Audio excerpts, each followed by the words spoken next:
Presiden Amerika Serikat Donald Trump mengklaim bahwa Israel akan menyerahkan Gaza kepada Amerika Serikat setelah perang berakhir. Penduduk di Gaza akan dipindahkan ke tempat lain, sehingga menurut Trump tak ada pasukan Amerika yang diperlukan lagi di lapangan. Sehari sebelumnya, Trump mengatakan akan mengambil alih jalur Gaza. Ia akan menyulap daerah kantong tersebut menjadi Riviera Timur Tengah. Israel memerintahkan tentaranya untuk bersiap mengevakuasi warga Palestina dari Gaza. Pernyataan Trump ini menuai kecaman dari seluruh dunia. Trump mengklarifikasi rencananya dalam komentar di platform web Truth Social miliknya.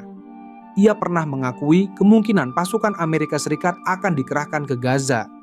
Jalur Gaza akan diserahkan kepada Amerika Serikat oleh Israel setelah pertempuran berakhir.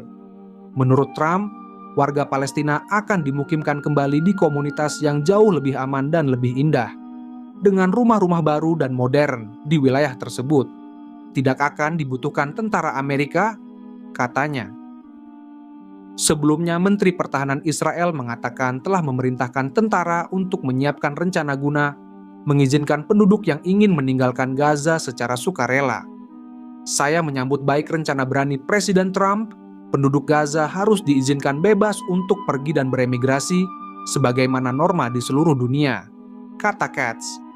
Katz mengatakan rencananya akan mencakup opsi keluar melalui penyeberangan darat, serta pengaturan khusus untuk keberangkatan melalui laut dan udara. Pengumuman tak terduga Trump yang telah memicu kemarahan di Timur Tengah. Pengumuman itu dilakukan saat Israel dan Hamas akan memulai pembicaraan pada putaran kedua rencana gencatan senjata untuk mengakhiri pertempuran selama hampir 16 bulan di Gaza. Arab Saudi menolak mentah-mentah usulan tersebut.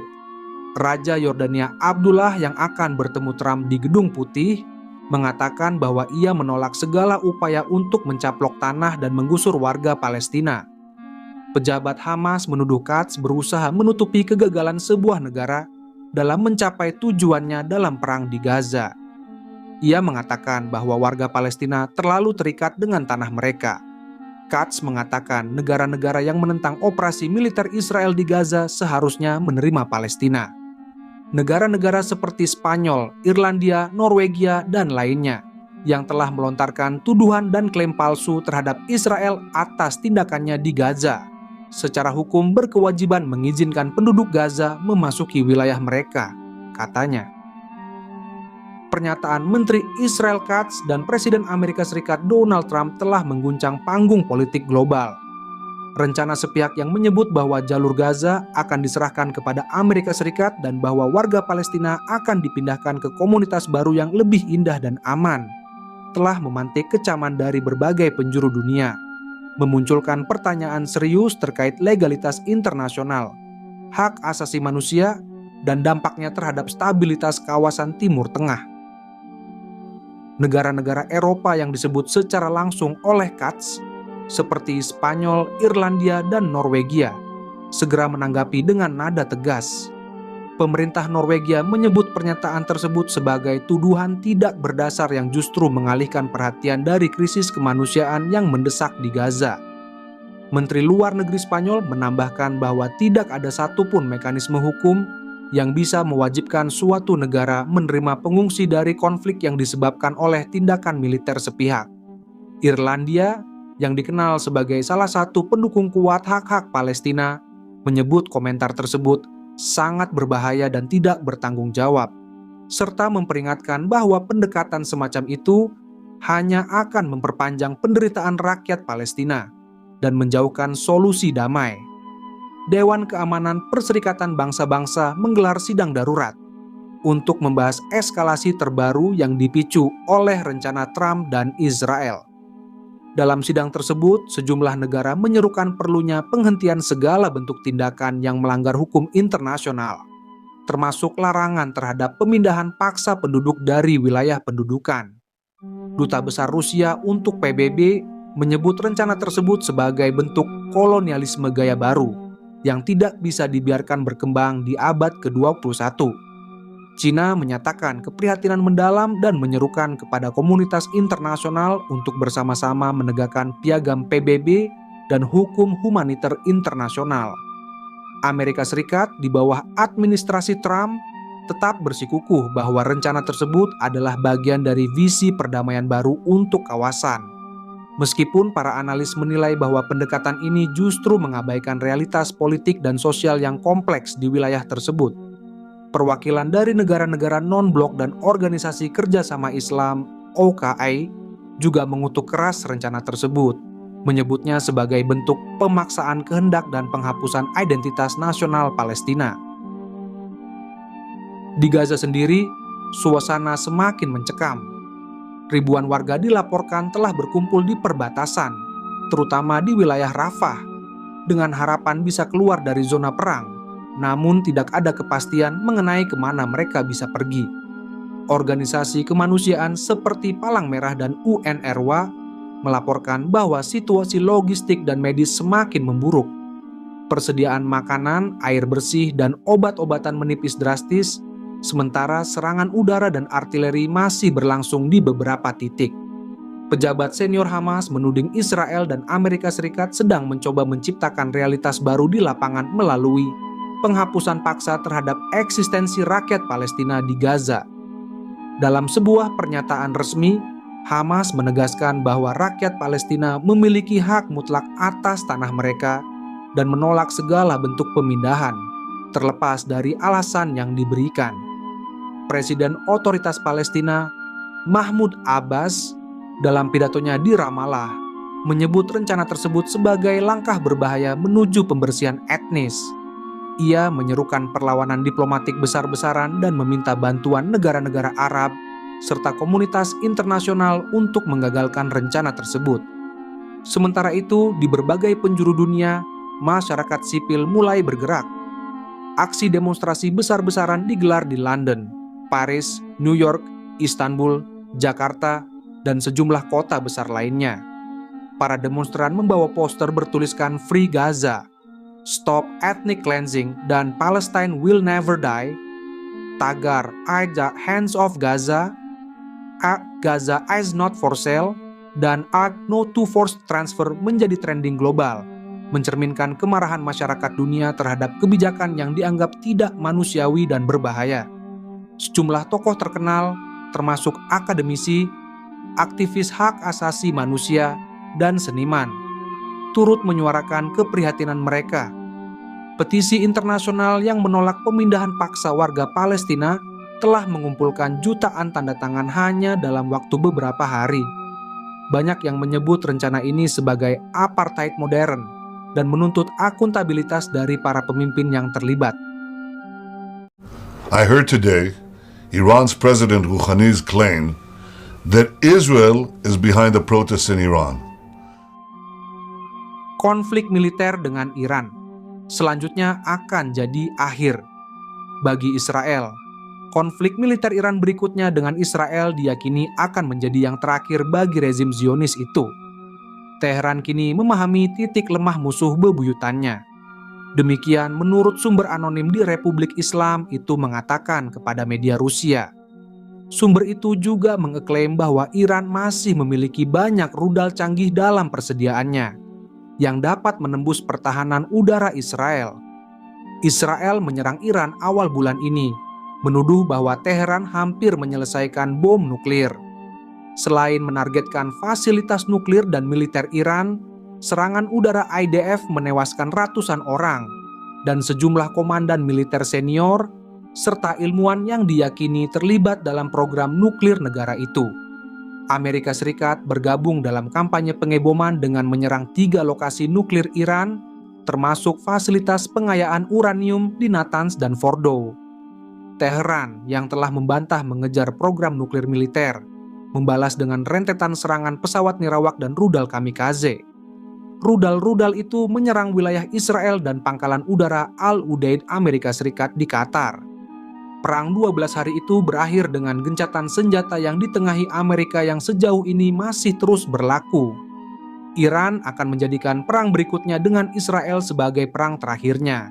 Orang yang tidak disebutkan namanya itu menyatakan bahwa selama eskalasi terbaru dengan negara Yahudi ini, Iran telah menemukan titik lemah rezim Israel. Sumber itu selanjutnya mengeklaim bahwa Republik Islam itu masih memiliki puluhan ribu rudal generasi baru dan akan menembakkan sedikitnya ratusan rudal ke Israel setiap hari jika terjadi konfrontasi militer baru. Menurutnya, otoritas Iran memiliki dukungan sosial yang belum pernah terjadi sebelumnya dari penduduk di dalam negeri, serta warga Iran yang tinggal di luar negeri. Ini merupakan kesempatan bersejarah untuk menetralisir ancaman rezim Israel secara permanen. Mereka menegaskan bahwa meskipun para pemimpin Republik Islam itu sangat menyadari fakta bahwa Amerika Serikat kemungkinan akan datang menyelamatkan Israel, Teheran akan mengatasi tantangan ini. Mengomentari serangan balasan Iran terhadap Israel dan Amerika, pemimpin tertinggi negara itu, Ayatollah Ali Khamenei, menyebut bahwa respons militer Teheran telah secara praktis melumpuhkan dan menghancurkan Zionis. Menurut ulama senior tersebut, rezim Zionis akan telah hancur total jika bukan karena intervensi Amerika Serikat. Dalam beberapa hari terakhir, Presiden Amerika Serikat Donald Trump telah mengancam Iran dengan lebih banyak serangan jika Washington menyimpulkan bahwa Iran terus melanjutkan program nuklirnya. Perdana Menteri Israel Benjamin Netanyahu juga tidak mengesampingkan kemungkinan serangan lebih lanjut terhadap Iran. Kepala Staf Angkatan Bersenjata Iran Mayor Jenderal Abdul Rahim Mousavi menyatakan Iran ragu Israel akan mematuhi gencatan senjata yang mengakhiri agresinya terhadap negara itu. Ia menegaskan Republik Islam Iran siap sepenuhnya untuk memberikan tanggapan yang tegas jika Israel kembali menyerang. Mayor Jenderal Mousavi menyampaikan pernyataan tersebut dalam percakapan telepon dengan Menteri Pertahanan Saudi Khalid bin Salman. Keduanya membahas perang 12 hari yang dikobarkan oleh rezim Israel dan Amerika Serikat. Iran sepenuhnya siap untuk memberikan tanggapan yang tegas jika rezim Israel memperbarui agresi dan memiliki keraguan serius tentang komitmen musuh terhadap kewajibannya, termasuk gencatan senjata, kata komandan militer tertinggi tersebut. Iran menyatakan bahwa agresi Amerika Israel terjadi meskipun Teheran telah melakukan pengekangan terhadap program nuklir mereka. Serangan juga terjadi saat negosiasi tidak langsung dengan Washington sedang berlangsung. Kedua rezim ini tidak menunjukkan komitmen terhadap aturan atau norma internasional apapun, dan ini terbukti kepada dunia selama perang 12 hari yang dipaksakan, katanya. Kami bukanlah pihak yang memulai perang, tetapi kami menanggapi agresor dengan kekuatan penuh. Dan karena kami sangat meragukan komitmen musuh terhadap kewajibannya, termasuk gencatan senjata, kami sepenuhnya siap untuk memberikan tanggapan tegas jika terjadi agresi berulang, kata Mayor Jenderal Mousavi. Menteri Pertahanan Saudi pada bagiannya mengatakan bahwa pemerintah Saudi tidak hanya mengutuk tindakan agresi, tetapi juga melakukan upaya signifikan untuk mengakhiri perang. Ia menyampaikan belasungkawa atas kematian beberapa komandan senior Iran yang dibunuh oleh serangan Israel. Kedua belah pihak juga menekankan perlunya konsultasi berkelanjutan untuk mengembangkan hubungan bilateral dan untuk membantu membangun keamanan dan stabilitas di kawasan tersebut, menggarisbawahi peran Iran dan Arab Saudi dalam mencapai tujuan ini. Menteri Luar Negeri Iran Abbas Araghchi menegaskan, pintu diplomasi terkait program nuklir Iran tidak akan pernah tertutup. Namun kini Araghchi menegaskan bahwa Amerika Serikat harus mengakhiri segala ancaman militernya terhadap Iran jika ingin kembali ke jalur perundingan menegosiasikan program nuklir Teheran. Untuk memutuskan apakah perundingan dilanjutkan, kita pertama kali harus memastikan bahwa Washington tidak akan mengeksploitasi lagi perundingan untuk agresi militer, kata Araghchi. Araghchi mengatakan bahwa pengayaan uranium adalah industri canggih berdasarkan sains. Jika industri ini rusak atau hancur, kami bisa dengan cepat memperbaiki kerusakan dan mengatasi kemunduran, dan membuat kemajuan dari industri ini kembali. Teknologi dan pengetahuan pengayaan uranium tidak akan bisa dihancurkan lewat pengeboman, kata Araghchi. Program nuklir damai negara kami telah menjadi sumber kebanggaan dan harga diri bangsa, ujarnya menambahkan. Konflik terbuka antara Israel dan Iran menimbulkan risiko serius terhadap stabilitas kawasan Timur Tengah, termasuk gangguan sistem perdagangan minyak dan ancaman penutupan rute pelayaran Selat Hormuz. Konflik ini juga memicu krisis kemanusiaan, termasuk arus pengungsi dari negara berkonflik ke negara tetangga. Dewan Keamanan PBB seharusnya menjadi poros utama dalam menjaga perdamaian dan keamanan internasional. Namun, ketiadaan respons tegas dari Dewan Keamanan PBB membuatnya menjadi tidak efektif dalam menyelesaikan konflik ini.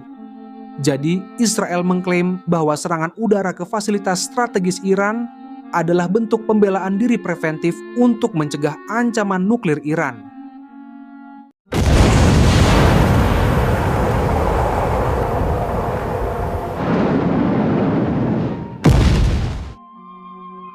Kementerian Intelijen Iran telah merinci operasi intelijen kompleks multi-cabang yang ditujukan untuk menetralkan upaya infiltrasi dan subversi musuh selama perang tak beralasan antara rezim Israel dan Amerika bulan lalu. Kementerian tersebut mengkatalogkan operasi kontra-intelijennya dalam menghadapi peperangan yang menyaksikan rezim Israel mulai menyerang target nuklir, militer, dan sipil di seluruh negeri, dan kemudian meminta bantuan Amerika. Perang tersebut berlangsung tidak lebih dari 12 hari, berakhir setelah serangan defensif dan balasan Republik Islam memaksa Tel Aviv untuk meminta gencatan senjata.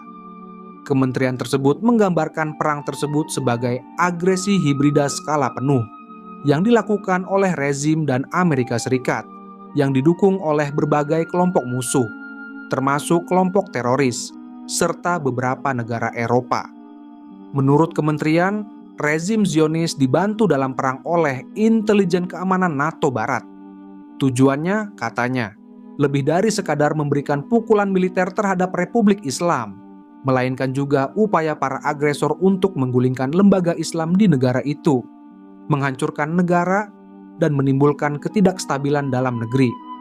Namun, pernyataan tersebut memuji bahwa tidak ada satupun operasi yang membahayakan keamanan negara yang terlaksana, dan mengaitkan hal ini dengan rahmat ilahi, instruksi yang dikeluarkan oleh pemimpin revolusi Islam Ayatollah Sayyid Ali Khamenei, dan wawasan bangsa.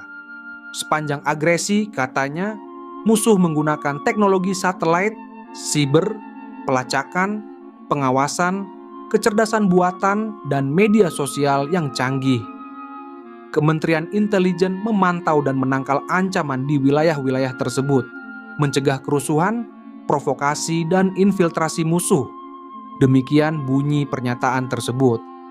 Menurut pernyataan tersebut, Kementerian Pertahanan melakukan operasi kontraspionase yang ekstensif di seluruh wilayah Palestina yang diduduki terhadap rezim Zionis sebagai cara untuk melawan pelanggarannya terhadap negara tersebut. Mereka yang bekerja sama dengan elemen-elemen dalam rezim tersebut telah diidentifikasi dan beberapa di antaranya ditangkap. Katanya, seraya menambahkan bahwa kementerian juga menghadapi agen-agen yang direkrut oleh Badan Mossad rezim tersebut, menahan mereka dan mengganggu operasi mereka. Secara keseluruhan, sebanyak 20 agen yang terkait dengan Mossad ditangkap di 13 provinsi. Petugas kementerian selanjutnya menangkap 3 komandan dan 50 anggota kelompok teroris takfiri seperti Daesh yang telah direkrut untuk memajukan tujuan para agresor. Sabotase dan rencana teroris terungkap dan dinetralisir baik di dalam negeri maupun di sepanjang perbatasan. Katanya, seraya menambahkan bahwa rencana yang bertujuan memecah belah etnis dan separatisme juga berhasil ditangkal. Para agresor secara bersamaan berupaya melaksanakan rencana yang bertujuan mendirikan pemerintahan boneka yang berpusat pada Reza Pahlavi, putra mantan raja tiran Iran yang diasingkan, yang dulu didukung oleh Amerika dan agen Mossad, tambah pernyataan itu. Rencana-rencana tersebut diidentifikasi dan digagalkan oleh kementerian, yang memberikan pukulan telak terhadap jaringan organisasi kelompok monarki dan para operatornya, selain berhasil menghadapi elemen-elemen pemuja aliran sesat. Masih sebagai bagian dari langkah pencegahan, kementerian berhasil memantau dan mengganggu operasi psikologis musuh di dunia maya. Upaya tersebut berujung pada penangkapan para administrator halaman media sosial yang terkait dengan operasi spionase dan intelijen asing. Musuh juga telah mengarahkan ancaman dunia maya dan upaya sabotase pada infrastruktur teknologi informasi negara tersebut, yang juga digagalkan. Sementara itu, para operator Kementerian Intelijen memantau dan menemukan tumpukan senjata milik kelompok teroris di sepanjang perbatasan negara. Selain itu, mereka mencegah teroris mentransfer senjata ke perbatasan Republik Islam dan menyebarkannya dalam operasi melawan negara tersebut. Tindakan kontraintelijen juga berhasil mengungkap dan menggagalkan rencana teroris rezim Israel untuk membunuh 23 pejabat Iran, beserta 13 konspirasi serupa dalam beberapa bulan menjelang perang. Secara keseluruhan, upaya tersebut mencegah pembunuhan 35 pejabat senior sipil dan militer. Kementerian Intelijen Iran telah mengeluarkan pernyataan rinci tentang operasi intelijen kompleks yang dilakukan selama perang 12 hari melawan Israel dan Amerika Serikat. Dalam pernyataan tersebut, Kementerian Intelijen Iran menyatakan bahwa tujuan dari agresi ini adalah untuk menggulingkan lembaga Islam di Iran, menghancurkan negara, dan menimbulkan ketidakstabilan dalam negeri. Kementerian Intelijen Iran melakukan operasi kontraintelijen yang ekstensif untuk menangkal ancaman di berbagai bidang, termasuk cyber, infiltrasi, dan terorisme. Mereka memantau dan menangkal ancaman cyber, serta mengganggu operasi psikologis musuh di dunia maya. Selain itu, Kementerian Intelijen juga mencegah kerusuhan, provokasi, dan infiltrasi musuh dengan menggunakan berbagai metode dan strategi untuk menghadapi ancaman tersebut. Dalam operasi kontraintelijen, Kementerian Intelijen Iran menangkap 3 komandan dan 50 anggota kelompok teroris takfiri seperti Daesh. Mereka juga menangkap 20 agen yang terkait dengan Mossad di 13 provinsi. Kementerian Intelijen Iran berhasil mengungkap dan menggagalkan rencana teroris rezim Israel untuk membunuh 23 pejabat Iran serta 13 konspirasi serupa. Selain itu, mereka juga berhasil menggagalkan rencana musuh untuk melakukan sabotase dan teror di berbagai wilayah Iran. Kementerian Intelijen Iran juga mengungkapkan bahwa mereka berhasil menggagalkan rencana musuh untuk mendirikan pemerintahan boneka yang berpusat pada Reza Pahlavi, putra mantan Raja Tiran Iran yang diasingkan. Mereka juga berhasil menghadapi elemen-elemen pemuja aliran sesat dan memantau serta mengganggu operasi psikologis musuh di dunia maya. Kementerian Intelijen Iran menggunakan berbagai metode dan strategi untuk menghadapi ancaman tersebut, termasuk penggunaan teknologi canggih dan kerjasama dengan lembaga intelijen lainnya. Tidak ada satupun operasi yang membahayakan keamanan negara yang terlaksana. Berkat rahmat ilahi, instruksi pemimpin revolusi Islam Ayatollah Sayyid Ali Khamenei, dan wawasan bangsa, Kementerian Intelijen Iran memuji keberhasilan operasi kontraintelijen mereka dan menyatakan bahwa mereka akan terus bekerja keras untuk menjaga keamanan dan stabilitas negara. Ayatollah Khamenei memperingatkan Amerika Serikat agar tidak mengancam Iran dan menegaskan bahwa bangsa Iran akan tetap teguh menghadapi segala bentuk pemaksaan. Bangsa Iran tetap teguh menghadapi perang yang dipaksakan, juga akan teguh menghadapi perdamaian yang dipaksakan. Bangsa ini tidak akan menyerah kepada siapapun ketika dihadapkan pada pemaksaan. Ayatollah Khamenei menyampaikan pesan tersebut setelah Presiden Amerika Serikat Donald Trump mengancam Iran terkait program nuklir dan misilnya, serta menyatakan bahwa Iran harus menyerah tanpa syarat. כדי להשלים את היעד הזה, גם של חיסול החמאס וגם של שחרור חטופינו, אנחנו מתקדמים בלחימה. Pemerintahan Perdana Menteri Israel Benjamin Netanyahu mengalami pukulan serius ketika sebuah partai ultra-ortodoks mengumumkan bahwa mereka akan keluar dari koalisi. Meskipun hal ini tidak langsung mengancam kekuasaan Netanyahu, hal ini dapat memicu keruntuhan pemerintahannya. Dua faksi United Torah Judaism (UTJ) mengatakan bahwa mereka keluar dari pemerintahan karena ketidaksepakatan atas usulan undang-undang yang akan mengakhiri pengecualian luas bagi para siswa agama untuk masuk militer. Wajib militer adalah wajib bagi sebagian besar warga Yahudi Israel, dan masalah pengecualian ini telah lama memecah belah negara tersebut. Perpecahan tersebut semakin melebar sejak dimulainya perang di Gaza seiring dengan meningkatnya kebutuhan akan tenaga militer dan ratusan tentara yang terbunuh. Ancaman terhadap pemerintah terlihat lebih serius dari sebelumnya. Netanyahu diadili atas dugaan korupsi, dan para kritikus mengatakan bahwa ia ingin mempertahankan kekuasaannya sehingga ia dapat menggunakan jabatannya sebagai mimbar penggertak untuk menggalang pendukung dan menyerang jaksa, penuntut, dan hakim. Hal ini membuatnya semakin rentan terhadap keinginan para sekutu koalisinya. Netanyahu, pemimpin terlama di Israel, telah lama mengandalkan partai-partai ultra-ortodoks untuk menopang pemerintahannya. Tanpa UTJ, koalisinya hanya memiliki 61 kursi dari 120 kursi di parlemen. Ini berarti Netanyahu akan lebih rentan terhadap tekanan dari elemen-elemen lain di dalam pemerintahannya, terutama partai-partai sayap kanan yang sangat menentang penghentian perang di Gaza. Guncangan politik ini kemungkinan tidak akan menggagalkan perundingan gencatan senjata sepenuhnya. Namun hal ini dapat mempersulit seberapa fleksibel Netanyahu dalam memberikan konsesi kepada Hamas. Sebuah partai ultra-ortodoks kedua juga mempertimbangkan untuk menggulingkan pemerintah terkait masalah rancangan undang-undang. Hal ini akan membuat Netanyahu menjadi minoritas di parlemen dan membuat pemerintahannya menjadi hampir mustahil. Sebuah peraturan yang dibuat oleh Perdana Menteri pertama Israel selama beberapa dekade memberikan pengecualian kepada ratusan pria ultra-ortodoks dari wajib militer Israel. Selama bertahun-tahun, jumlah pengecualian itu membengkak menjadi ribuan dan menciptakan perpecahan yang mendalam di Israel. Kaum ultra-ortodoks mengatakan bahwa para pria itu melayani negara dengan mempelajari teks-teks suci Yahudi dan melestarikan tradisi yang telah berusia berabad-abad. Mereka khawatir bahwa wajib militer akan melemahkan hubungan para pemeluknya dengan agama. Namun, sebagian besar warga Yahudi Israel menganggap pengecualian tersebut tidak adil.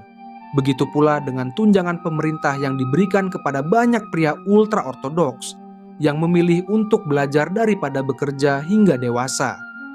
Kepahitan itu semakin memburuk selama hampir 2 tahun perang.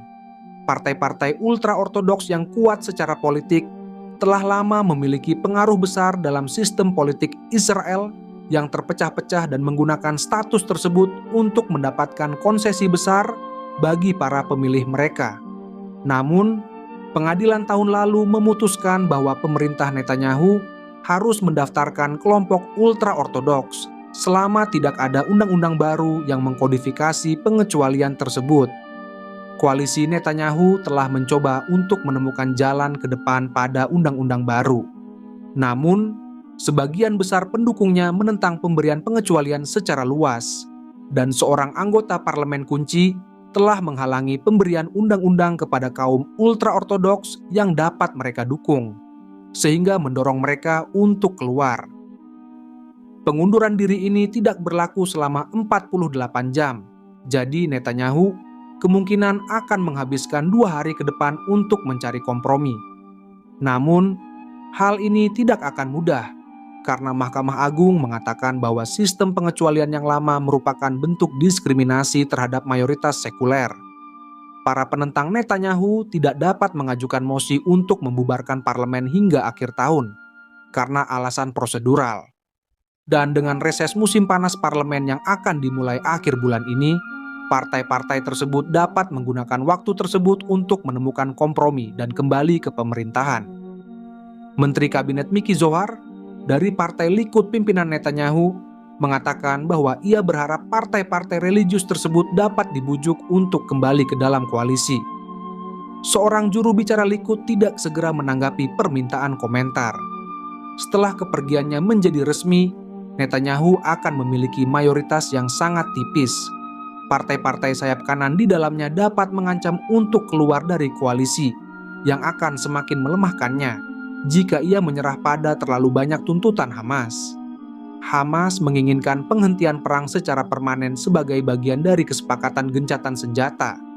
Mitra-mitra garis keras Netanyahu terbuka untuk gencatan senjata sementara, namun mengatakan bahwa perang tidak akan berakhir sampai Hamas dihancurkan.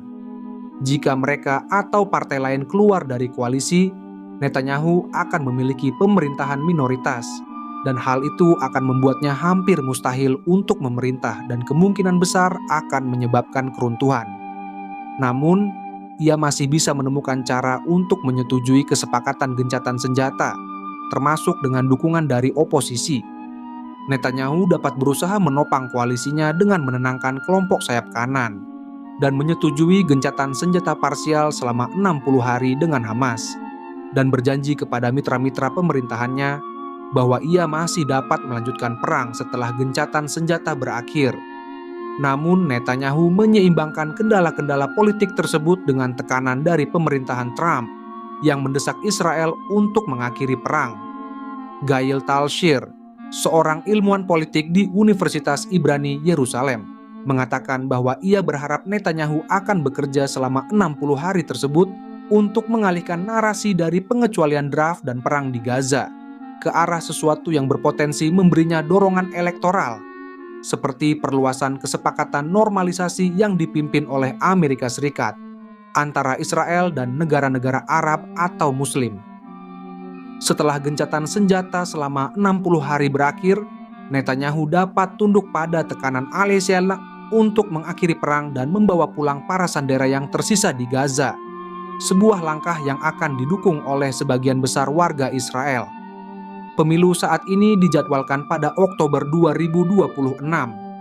Namun, jika Netanyahu merasa bahwa ia telah meningkatkan posisi politiknya, ia mungkin akan mengadakan pemilu sebelum itu.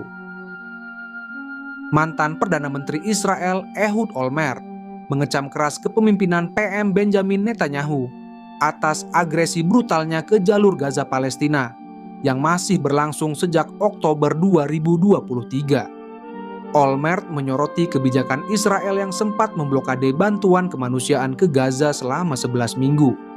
Ia juga menyoroti jumlah warga Palestina yang tewas terus meningkat di Gaza. Olmert bahkan belak-belakan berharap pemerintahan Netanyahu segera berakhir. Selain mengecam Netanyahu, Olmert juga secara khusus melayangkan kritik tajam terhadap dua menteri sang PM, yakni Itamar Ben-Gvir dan Bezalel Smotrich. "Saya berharap pemerintahan Netanyahu ini segera tumbang," katanya. "Saya percaya mayoritas rakyat Israel sudah muak dengan kebijakan, pernyataan, dan kerusakan moral yang ditimbulkan pemerintahan ini terhadap integritas moral negara dan rakyat Israel," paparnya menambahkan. Survei di Israel secara konsisten menunjukkan bahwa mayoritas publik mendukung kesepakatan gencatan senjata menyeluruh di Gaza, yang juga akan mencakup pembebasan 58 warga Israel yang menjadi sandera Hamas selama ini. Namun, Netanyahu enggan berkomitmen untuk mengakhiri perang dan bersikeras bahwa kampanye militer Israel di Gaza akan terus berlanjut hingga Hamas benar-benar musnah.